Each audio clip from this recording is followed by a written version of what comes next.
Yes, and ministers and officials making their way in, and David Ashford, the Health Minister, is going to make the first start to this press briefing. Well, good afternoon, everyone, and thank you very much for coming along this afternoon. The way this is going to work, I've got with me this afternoon Dr. Alex Allinson, the Minister for Education, Sport and Culture, and also Dr. Gregor Peden, who's been running the 111 COVID line. I'm going to ask Gregor to speak first and just give you an update on the 111 COVID line. Gregor unfortunately can't stay for questions because he's got to get back to the line for the peak period, which is around about 4:30. Then I'll give you an update on testing, and then I'll ask Dr. Allinson to come in and speak about key workers and what's been going on within the educational setting. So if I can invite Gregor up first, please, just to update us on the 111 COVID line. So the 111 COVID line has been up and running since Friday of last week. I'm humbled by everyone that's been involved in that so far. We've taken, or we expect to have taken, by around 2,000 calls by close of lines today. 50% of those calls at the moment are seeking clarity around isolation rules. Just to help us to help you a bit more efficiently, if I could ask that you make your first port of call gov.im/coronavirus. All of the information and guidance around isolation rules is online. If you do then need to call 111, the website will direct you to do so. That will just help us to help you a bit more efficiently. One of the common themes that's coming through, one of the common call types, are members of the public calling for results of swabs that have been taken. Under normal circumstances, it's obviously entirely reasonable for you to call for results. At the moment, because of the situation we're in and because of the number of calls that we're receiving, we'd ask you not to call 111 or Nobles or your GP for results. We will give you your results. We're obviously having to focus, first of all, on the known positive results and all of the contact tracing that goes around that. Those results that are negative may take a little bit longer to filter through, but we will be in touch with you to give you those results. But can I reassure you that it doesn't really matter what the result is? The purpose of the test is not really for you as an individual. It's to help us in health to predict the likely demand that's going to land on Nobles Hospital. So regardless of whether the test result comes back as positive or negative, for you as an individual, the guidance remains that you stay isolated for the full 14 days. Thank you. Thank you very much, Gregor. Before I update on the testing, I just want to get a message out in relation to community pharmacy.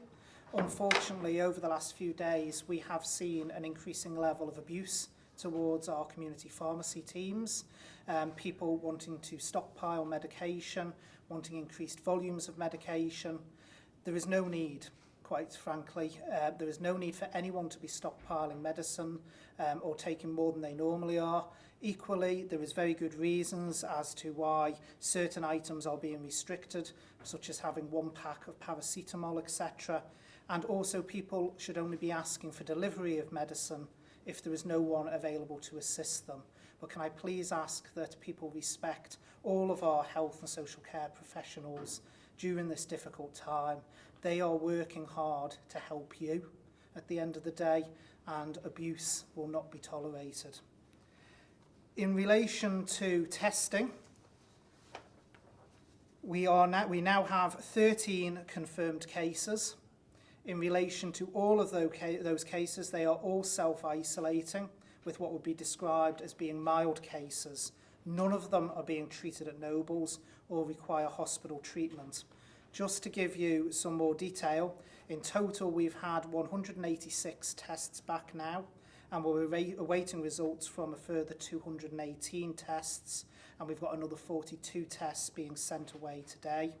Test results are still on average taking about 72 hours to come back, and again I'd like to emphasise the message that Gregor's just put out there, that people should not be chasing the test results. We will be in touch with people when those test results come back.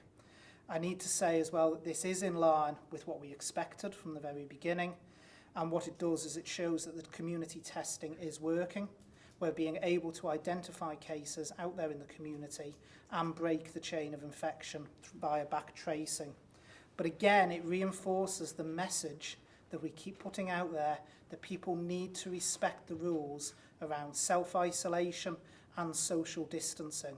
It is only by doing that that we will actually manage to tackle this virus and its spread of it on Ireland. So it is absolutely crucial, and I cannot emphasise again enough that people do not abuse that. They actually follow the rules. They are there for a very, very good reason, to protect all of us in our Ireland community. And I'd also like to take the opportunity to once again thank all of the professionals out there across health and social care for all they are doing in this difficult time. And again, can I please ask that people respect our health professionals who are working hard in the community to protect them. And with that, I'll hand over to Dr. Allinson. Thank you. Thank you, Minister. Good afternoon. Usually Monday is the start of just another school week with pupils looking forward to Easter holidays. This week's different. This week, because of the fear for the health of our teaching staff, and most of all our pupils, the schools will be closed from 3:30 today. The government, on the best medical advice, has asked parents to keep their children at home wherever possible, and our schools to remain open only for those children who are designated as vulnerable or are the children of key workers. It's very important for parents to understand that if it is possible for their children to stay at home, then they should. Parents and carers should also do all they can to ensure children are not mixing socially in a way that could spread the virus. They should observe the same social distancing principles as adults.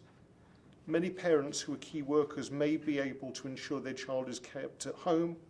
Every child who can be safely kept at home should be. The fewer children making the journey to school and the fewer children in educational settings, that makes the risk of the spread of the virus lower and means that those vulnerable adults in our society are actually kept safer. Parents can choose to keep children away from school without any concern for repercussions, but we trust parents to make the right decision for their family and for their children. Although schools have closed, secondary and primary schools with special educational needs units attached have been asked to stay open with staff to look after our most vulnerable children and the children of key workers. The Cabinet Office have drawn up a list of those key workers and who they are. These include those who work in health and social care, education and childcare, key public services, local and national government, food and other necessary goods, those involved in public safety and national security, those essential for transport, and those essential for keeping our utilities, communications, and financial services going. The list is on the government website, and I'd ask for parents to look at that, but if they're in any way in doubt, please have a talk to your teachers about your needs, and we will work with you. This is a difficult period for everyone, for the staff, but also especially for the parents, and especially for those children who are worried. We will make mistakes, we will get things wrong, but we need to work with you to get this right and get us all through this very testing time for all of us. We trust parents to make the right decision, and we respect your decisions about how you look after your children. But we also know the number of children who are worried, not only about their health now, but also about their future. We've been working very closely with the various exam boards that we use to ensure that what happens today does not affect a child's future in terms of education.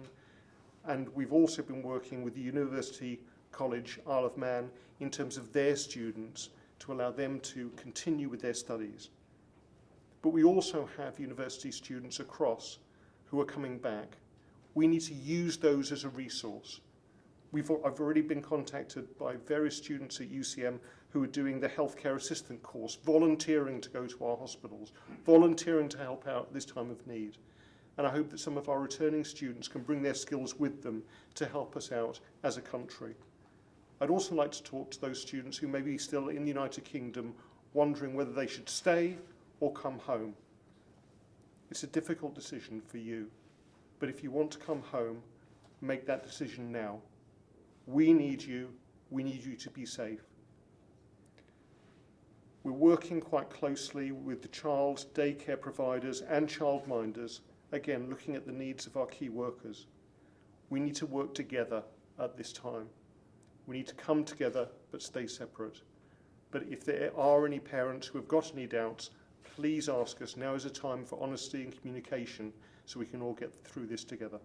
Thank you. Thank you very much, Alex, and we'll move to questions. Tim, do you want to go first?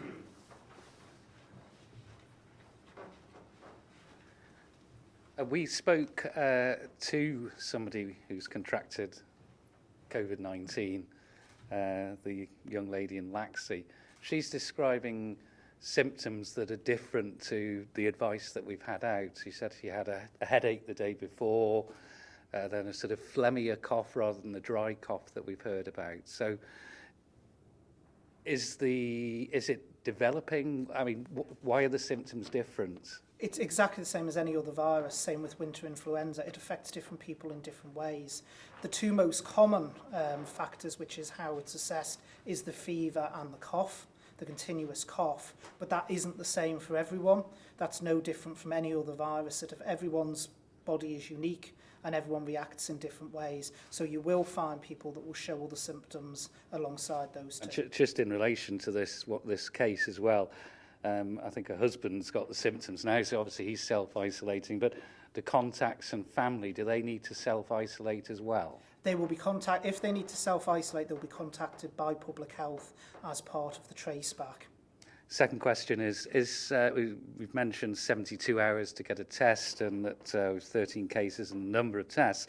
Is there any work going on to have the testing done to get the results here on the Isle of Man rather than sending away to Manchester, and to speed that whole process up? There most certainly is. The department has been working on getting a testing centre over here. It's not a quick process, as you would imagine. There's lots to be done in order to design that and get it up and running, and we expect to have our own testing facility on Ireland around about mid-April. Sam, I think you indicated. For the Education Minister, actually, we had a question sent in to us by a lunchtime assistant at a primary school who wants an assurance that while teachers will be paid, will they still be paid with the children no longer being in school? What we're trying to do at the moment is look after all our staff. I think that's a very valid concern because obviously people are worrying about their livelihoods as well as their health and the health of the people they serve. We are closing schools, but we're trying to reallocate those staff who can be reallocated, and we will make sure that they're paid for the work they do. We're also reaching out to those staff who work on intermittent contracts and making sure that they're paid as well. At this time, obviously, there's a lot of change, and what we're trying to do is adapt to that change by reallocating various members, also looking at through the department of people, for instance, at the NSC who aren't working there anymore, bringing them into the schools to support the teachers that are there and support the pupils. And just secondly, there was a concern about if somebody working in a school has tested positive for coronavirus, what is the policy for informing parents of children at that school? Yeah, that, again, a very good question and a very valid concern from a lot of parents. Whilst we can't comment on individual cases, what public health are doing is contacting all those people who might be affected. This virus really is spread through relatively close personal contact rather than distant contact. And so they have the ability to actually look at the individual case and contact all those people who may be at risk. But again, may be at risk rather than definitely at risk. Rob? Yes, good afternoon. Rob Pritchard, 3FM. First of all, for the Health Minister, with regards, obviously there are a lot of closures going on the island, the schools included. We look at our likes of our pubs, our restaurants, our cafes. For obvious reasons, the supermarkets and pharmacies are remaining open. These are the last places that we're going to see potentially larger numbers gathering. Given the emphasis right now on social distancing, what measures are the government putting in place to enforce and monitor proper social distancing in supermarkets and pharmacies at this time? Well, we are working with them. In relation to the pharmacies, as you would expect, the pharmacies themselves are putting measures in place. They're very much aware of it being by their very nature medically driven. Also in relation to the supermarkets, they've been very engaged as well to try and work with us to get this resolved. I was actually nipped into Marks and Spencer's earlier on. I noticed in the self-service area, they've now put tape down on the floor to indicate to people when they're queuing how far they should be from one another. One of the big issues in supermarkets, though, is the general public respecting each other's distance. And with the best will in the world, you can't ask the supermarkets necessarily to do that as people are going around with trolleys. We have got to do that ourselves. As individuals, we have to take responsibility for this. As I put the mantra out yesterday, and this is the line from the Department of Health and Social Care, we need you to help us help you. That is the line, because we can only do so much. And the same with businesses out there, they can try and facilitate things, but we need the general public to abide by these messages and take them on board.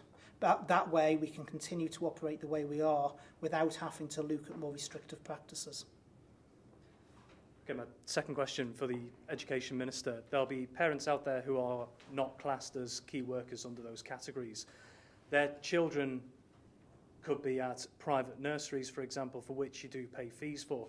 I just wondered, during this time and under these circumstances, will those parents who are sending their children to private nurseries still have to be paying those fees to keep their children's places at this time? That's a very good question. What we've been doing over the last couple of days really is trying to reach out to those private nurseries and encourage some of them to stay open. Some of them are obviously concerned about their staff and the children in their care, and obviously work with them to try to provide as much a service as possible for all parents. However, the essence of the message is, if we're going to stop this virus spreading, we need to try to isolate each other. And so those parents who can keep their children at home, keep them at home. Those elderly people or vulnerable people who cannot self-isolate and stay at home, because this is all of us trying to stop this virus causing more damage to our country. Thank you very much. Paul, can you tell us anything more about these new 8 cases? It's contact here in the Isle of Man, was it contact from overseas, etc.? Yeah. And are any vulnerable?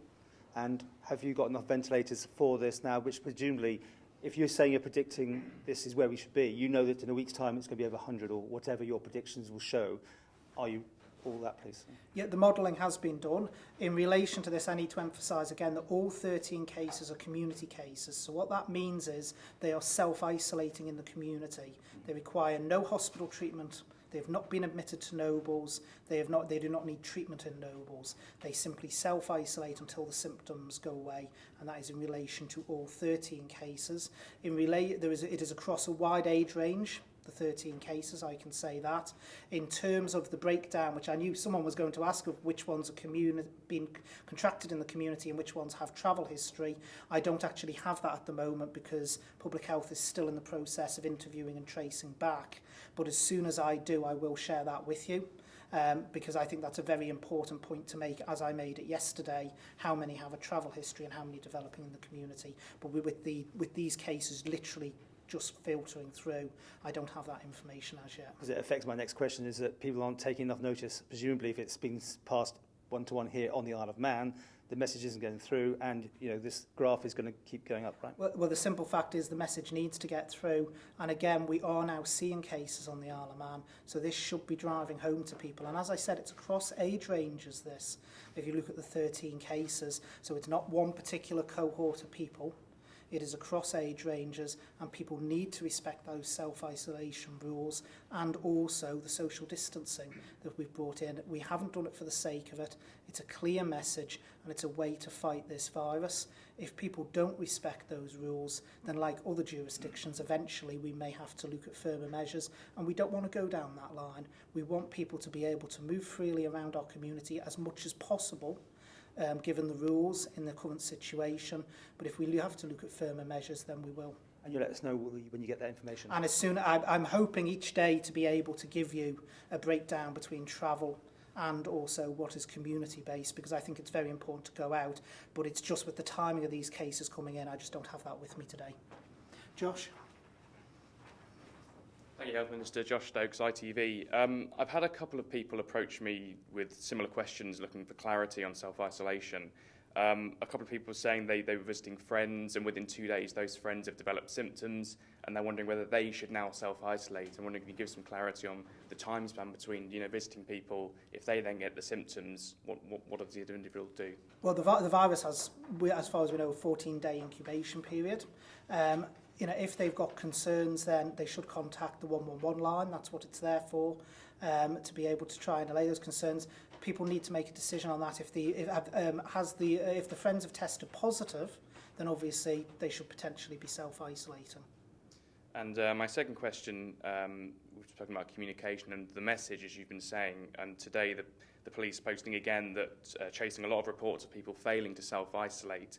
And I'm just wondering if the message by the government is still to go to the government website for the information, or is there a strategy now to get the message more out on social media as more of a direct way of addressing the community of the message you're putting across? We prefer people to still go to the government website for information, for widespread information, because obviously that is where you'll get the true picture of what information's out there. But we are using social media platforms to push out the message, because the message, as I say again, on self-isolation and social distancing has never been more important than it is now. If we are going to stop there being spread in the community, that's how we do it. We can't just do it from community testing and isolation of cases. We actually need the general public to respect these rules. We're looking at short-term disruption to people's lives for long-term gain here. And I think it's very important that people realise that. Ewan? Yes, just a question on that. There seems to be, and it's not just in the Isle of Man, it's widespread across the world. There is a problem with younger people not taking the social distancing seriously. The police have been reporting about groups of youths gathering together. What powers do you have to make the parents accountable for these children who are clearly not following the rules? Well, in relation to mass gatherings, the police do have the power to disperse mass gatherings in their general powers anyway, as far as I'm aware. But in relation to the kids, one of the messages I think we need to get out there is, unfortunately, one of the myths that has developed around this virus is that it only affects old people with pre-existing conditions. While they are the most vulnerable category, we need to point to the UK yesterday that very tragically recorded a death of an 18-year-old. So it is for their own safety as well that everyone in every age group respects these rules.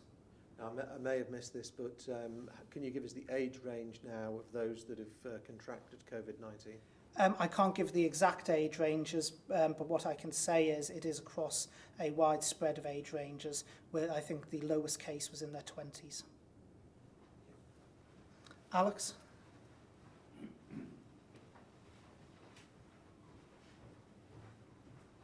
Thank you. There's been some speculation that the UK is about to enter an increased stage of lockdown and will move towards full lockdown in the coming days. In that event, will the Isle of Man step up its own lockdown procedures? Will it move in line with the UK, in other words? Everything changes day by day. I think I've said that from day one of these press conferences and when I was doing the individual interviews beforehand. We don't just look at what's going on here in the island, we look at what's going on in our near neighbours as well and the impact that could have.